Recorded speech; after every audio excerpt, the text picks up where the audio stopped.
Bonjour à tous, j'espère que vous allez bien, ici Dinoraptor pour cette nouvelle vidéo YouTube et ouais, vous voyez, le décor est pas du tout le même. Je suis, comme je vous l'avais dit sur les deux dernières vidéos que j'avais faites sur ma chaîne, je suis à Arcachon. Déjà pour essayer de me ressourcer un petit peu déjà physiquement et mentalement. Mais bon, je me suis dit, quitte à faire des vidéos et à rester là où je suis, parce que là, il fait pas très beau, donc je peux pas vraiment sortir. Sinon, je vous cache pas que je serais en principe sorti, même si, bon, ma passion pour Pokémon me rattrape malheureusement, c'est mon petit point faible. C'est même mon gros point faible, donc voilà. Donc aujourd'hui, on va parler du type poison comme prochain type. Alors le type poison, très bon type défensif par contre. Autant je trouve le type vol un peu surestimé sur le plan défensif parce que à part les résistances, à part la résistance au type insecte et au type combat, le type vol n'a pas de grosse résistance. Tandis qu'aujourd'hui, le type poison a quand même des résistances plantes, insectes, fées, combat, poison. Pour deux pauvres faiblesses, peut-être un petit peu plus vu offensivement en stratégie, le type sol, et un peu moins ces derniers temps, le type psy. Donc on va partir sur la première génération. La première génération, il n'y avait pas encore le type fée. On était plus sur insecte, poison, combat, plante. Donc en gros à lui-même en gros. Et sur l'efficacité offensive, on avait à l'époque, le type poison était super efficace sur le type insecte et le type plante. Pour ceux qui n'étaient pas spécialement au courant à ce niveau-là. Donc là, on va partir sur le premier Pokémon de type poison. Et ce premier Pokémon, eh ben, c'est Arbok. Alors Arbok, c'est un peu spécial parce que pour moi, c'est pas forcément le pire type poison de la génération, même si j'aurais pu mettre Rafflesia ou voire Orchid en termes de type poison, voire Ectoplasma, parce que je trouve que Ectoplasma, pour moi, on le surcote. Très clairement, pour moi, on est en train de surcoter le Pokémon. Voilà. Euh, alors moi, ça me fait mal parce que j'adore... bon, je verrais un serpent en face, je serais pas fier, hein, c'est clair et net. Mais un Pokémon du style Arbok, je le trouve assez cool parce que Arbok, en plus, c'est un Pokémon, en plus, il a l'allure d'un cobra, il est... Voilà, honnêtement, voilà. Alors, mis à part une stat d'attaque correcte et une vitesse, pour moi, largement correcte aussi, le reste de ses stats sont très moyennes, pour pas dire autre chose, parce que je vois pas en quoi ce serait médiocre, parce que parce qu'en fait, les stats qu'a Arbok aujourd'hui, pour moi, c'est des stats de Pokémon qui peuvent encore évoluer. Et il est vrai que j'aimerais bien que dans la prochaine génération, si une fois qu'on aura la prochaine génération de consoles et tout, ben qu'on ait comment ça s'appelle, un truc qui nous permette voilà, d'être pas mal à ce niveau-là. Ce que je veux dire, c'est qu'on soit dans un registre, à mon sens, différent par rapport à d'habitude. Alors, je vais pas continuer longtemps avec notre Arbok national, mais je le mets plus là par dépit parce qu'en fait, je trouve que ce Pokémon, malheureusement, ne s'en sort pas assez bien en première génération, vu que, et même d'ailleurs en deuxième, même si pour moi il partage la palme avec le Pokémon que je vais vous citer maintenant, pardon, c'est Aeromite. Le problème de ces Pokémon, c'est que on a des, comment dire, on a comment dire, on a des choses qui sont importantes. Parce que ces Pokémon-là ont pas des stats dégueux pour cette génération-là, mais vraiment pas dégueulasses. Et au final, on se rend compte que c'est leur move pool qui les dessert parce que en deuxième, voire même en troisième génération, il y a pas ce côté bourdon, direct toxique, tout ça. Bon, je pense qu'il y avait quand même l'accès à séisme, hein. Peut-être que je rejouerai un jour Arbok pour essayer de redorer le blason du Pokémon. Aeromite, pour moi, c'est déjà fait depuis un long moment parce que je l'ai joué sur une ROM en anglais de Noir de Blanc 2. Je l'ai joué sur Ultra Soleil Ultra Lune, alors il est capable de tenir au moins jusqu'au Paradis Éther, ce qui est déjà pour moi pas mal. Donc voilà. Donc pour parler clairement d'Aéromite,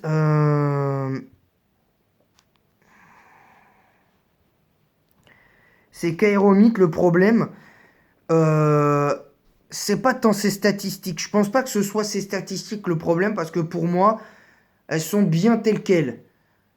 Mais dans les faits, je trouve que ce Pokémon n'a pas eu la gloire qu'il a eu à partir de la sixième génération, parce que à partir pour moi, ou même peut-être même à partir de la cinquième génération, où tout vraiment, ou vraiment quasiment tous les Pokémon de type insecte ont obtenu l'attaque papillodance. Donc voilà, t'as quand même quelque chose qui est intéressant, et ça pour moi c'est important. Alors là, je sais que je vais pas me faire des amis parce que là, on va passer à la troisième génération. Et pour moi, la troisième génération, pour moi, le pire Pokémon de type poison pour moi, et pourtant il est en UUBL, c'est Florizarre. Alors pourquoi je parle de Florizarre en troisième génération et pas par exemple en première ou en deuxième, où pour moi il a été quasiment le plus mauvais.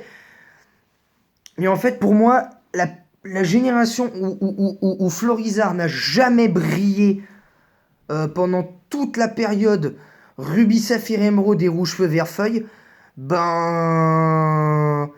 c'est Florizarre. Parce que Florizarre, le problème pour moi qu'il avait, c'est que au-delà du fait qu'il ait accès au talent engrais, ben c'était pour moi un vrai handicap. Tout simplement parce qu'en fait, j'ai eu l'impression que on était tombé sur un Pokémon un peu troll. J'avais fini par... Je désespérais de voir Florizarre briller un jour, je vous le dis honnêtement. Et puis finalement, depuis la quatrième génération, tout du moins en tout cas, notre ami Florizarre a été bien meilleur. Contrairement à ce que beaucoup de personnes ont pu dire sur sur, euh, sur cette histoire-là. Donc, évidemment, vous connaissez mon avis là-dessus. Alors moi, ce qui me gênait un petit peu, c'est que bon, t'avais des investissements qui étaient complètement bidons. Euh, voilà, moi je trouve que la puissance cachée aurait dû, comme toujours, être influencée par la puissance de tes attaques. Enfin, pas forcément par la puissance, pas par rapport aux EV ou même aux IV que tu mets sur ton Pokémon, mais par rapport à la nature. Par exemple, en nature timide ou en nature modeste, bah par exemple, bah, en timide, tu prends PC sol, et en PC et PC feu quand t'es en modeste, tu vois. Et en plus, ce que je trouvais dommage avec le Pokémon, c'est que tous les sets de l'époque se ressemblaient. Tous les sets des Pokémon à l'époque se ressemblaient.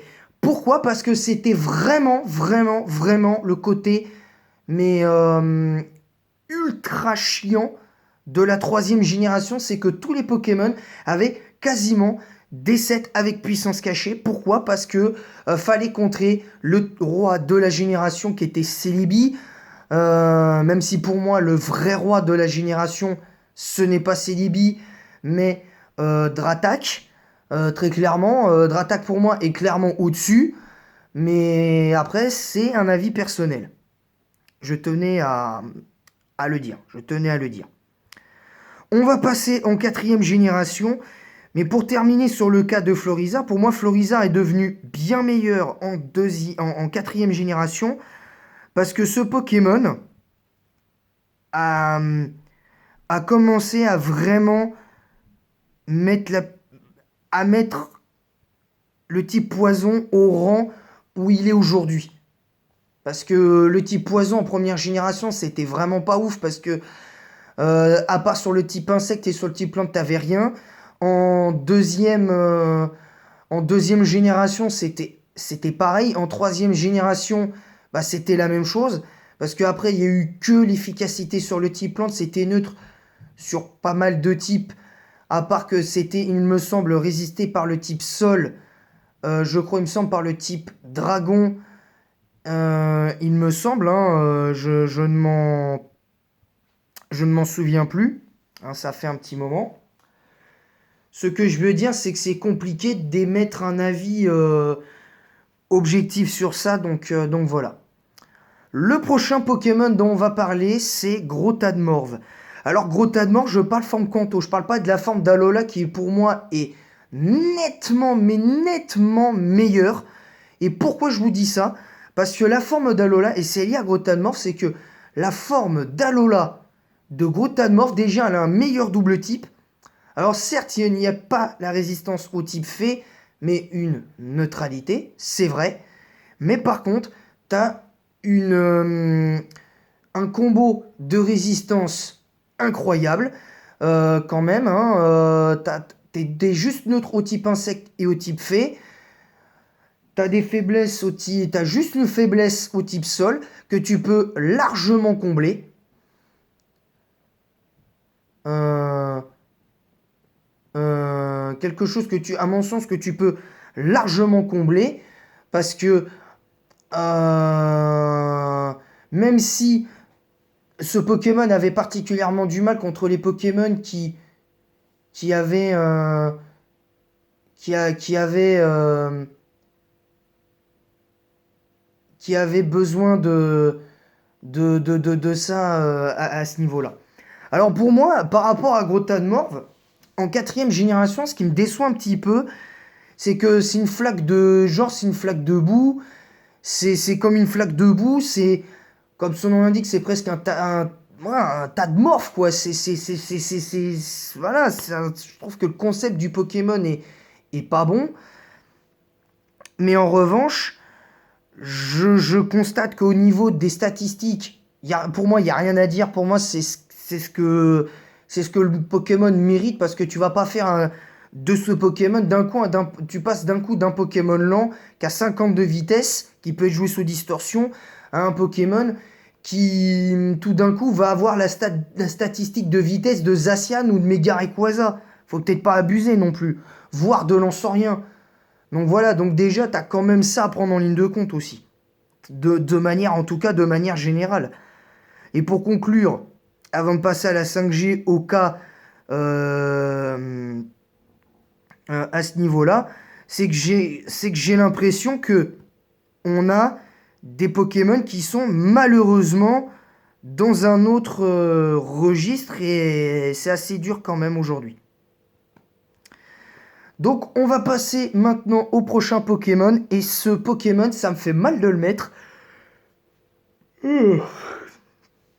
parce qu'il s'agit de Brutapod. Alors Brutapod, c'est un Pokémon que je trouve très bon, pour moi, de mon point de vue en stratégie, parce que mis à part une faiblesse psy, vol et roche, que tu peux largement à l'heure actuelle combler, hein, parce que la faiblesse du type insecte, qui est donc le type feu et roche, ben, tu compenses ça par un type acier.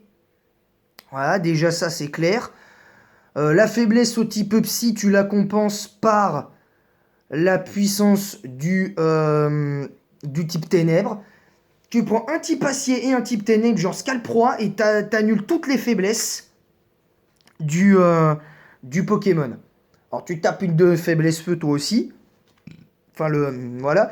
Après tu mets juste un type haut et t'es refait. Tu vois, t'es tranquille. Maintenant je trouve que ce Pokémon n'a pas les stats qu'il devrait avoir. Donc, vous étonnez pas si je baille, mais bon, voilà, vous comprendrez. Mais ce que je veux dire par là, c'est qu'aujourd'hui, ben, la réalité, c'est que ce Pokémon, euh, pourquoi il a 90 en attaque? Parce que au vu des attaques qu'il a, des statistiques de vitesse hein, qu'il a et tout, je ne comprends pas. Parce que euh, moi, je trouve que déjà, ce Pokémon aurait dû, de base pour moi, avoir une priorité comme Kuba, qui lui aurait donné des...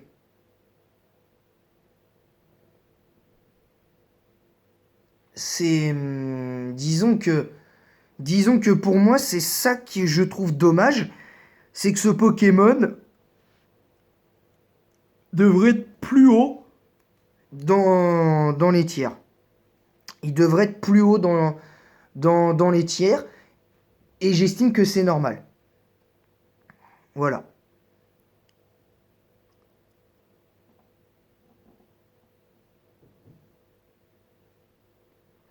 Donc voilà.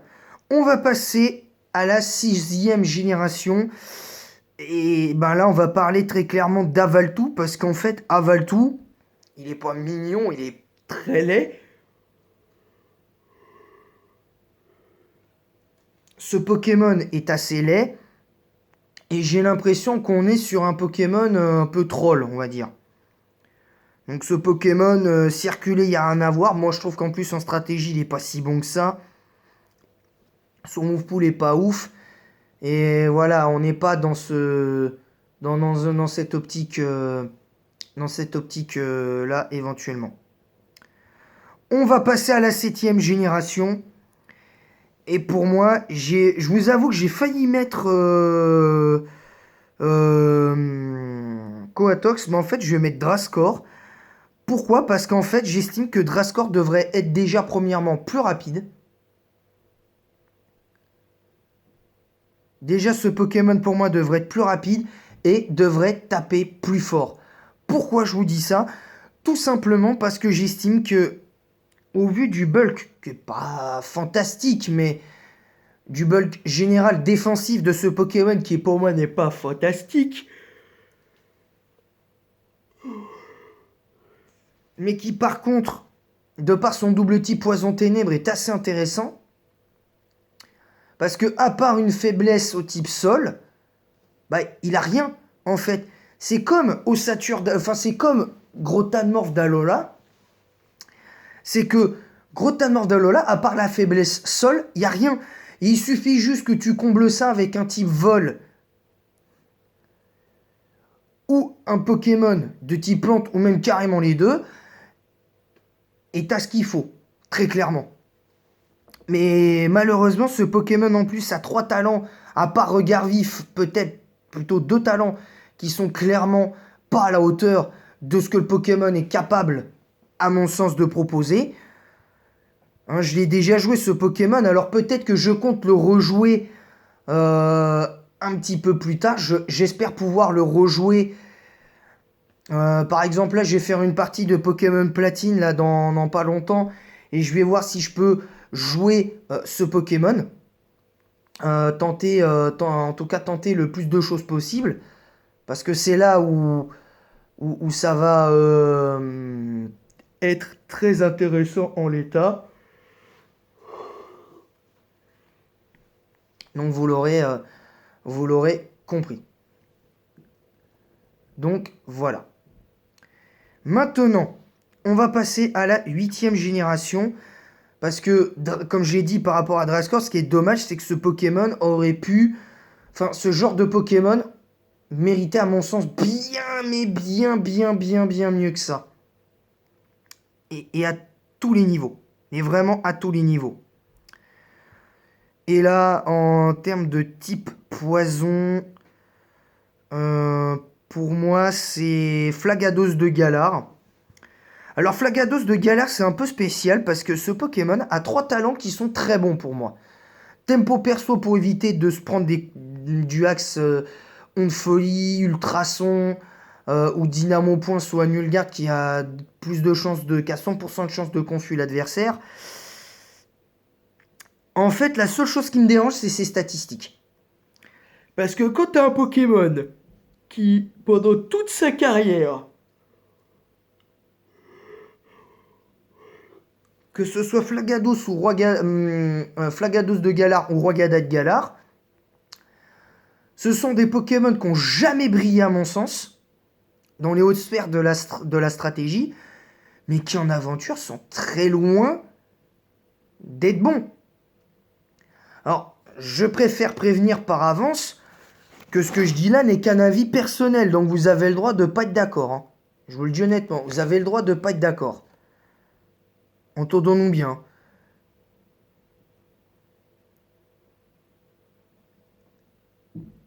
Mais moi, par rapport à...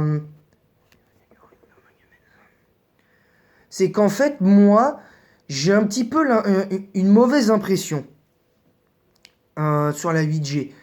Parce que, dans le sens où j'ai kiffé mon aventure, il n'y a pas de souci. Pas autant que Pokémon Écarlate et Pokémon Violet, dont on va y venir bientôt. Mais pour moi, j'estime que on est sur un truc, sur une génération où il y avait tellement de potentiel avec les mégas. Peut-être que certaines des mégas qu'on a eu à l'époque, depuis la 6ème génération, comme Mega Lucario, Mega Dratak, tout ça, aurait peut-être été moins fort en 8ème génération. Mais en 9ème génération, t'aurais pu tenter la méga évolution, tu vois.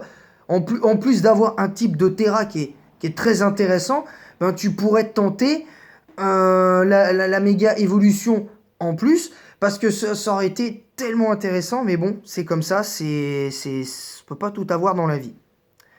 Alors maintenant, pour moi, le pire Pokémon de type poison de la 9ème... oui, c'est ça, le pire Pokémon poison de la 9ème génération. Alors avant d'y venir, dans les tops, je vous spoil un petit peu pour le type poison, il y aura Floréclat.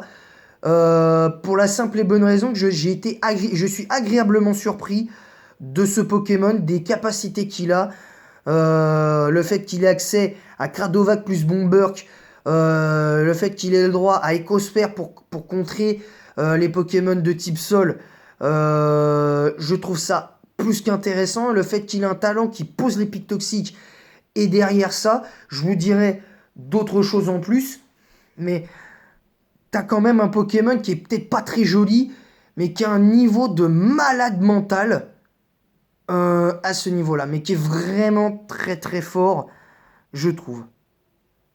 Et ben pour moi, le pire Pokémon de la 9ème génération de type poison, si j'arrive à le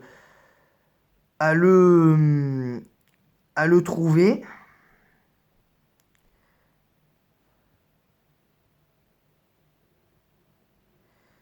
si j'arrive à trouver le Pokémon en question.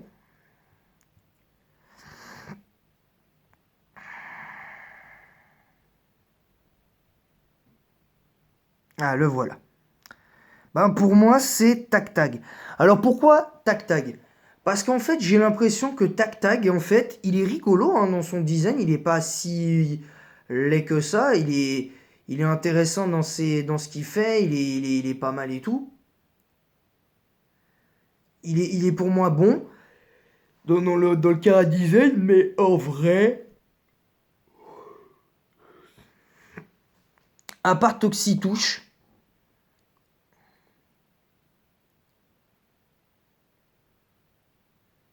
il a rien pour lui. Tout simplement. Parce que délestage pour moi c'est inutile parce que t'as un Pokémon qui est hyper rapide, entre guillemets, qu'à 110 de vitesse. Et en plus, voilà. Mais au niveau, par exemple, des statistiques, par exemple, je trouve que ce Pokémon, mérite beaucoup mieux parce que c'est pour moi des stats de Pokémon qui va encore évoluer. Vous voyez un petit peu le délire.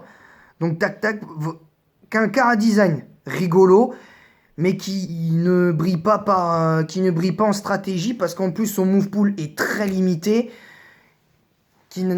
Pour moi, zéro intérêt. Vraiment zéro intérêt. Voilà. Sur ce, j'espère que cette vidéo vous aura plu. Alors, je sais pas si demain, je ferai un autre top. Je sais pas si j'aurai le temps de le faire. Mais au pire, je vous fais ça éventuellement lundi. Ou, ou au pire mardi. Ça dépendra. Je pense pas lundi parce que lundi, je vais vouloir, je vais très certainement me, me reposer. Je vais très certainement me reposer. Donc voilà, donc c'est pour ça que je vous dis que vous l'aurez compris. Voilà, sur ce, je vous laisse et en attendant la prochaine, je vous dis à bientôt et vive Pokémon.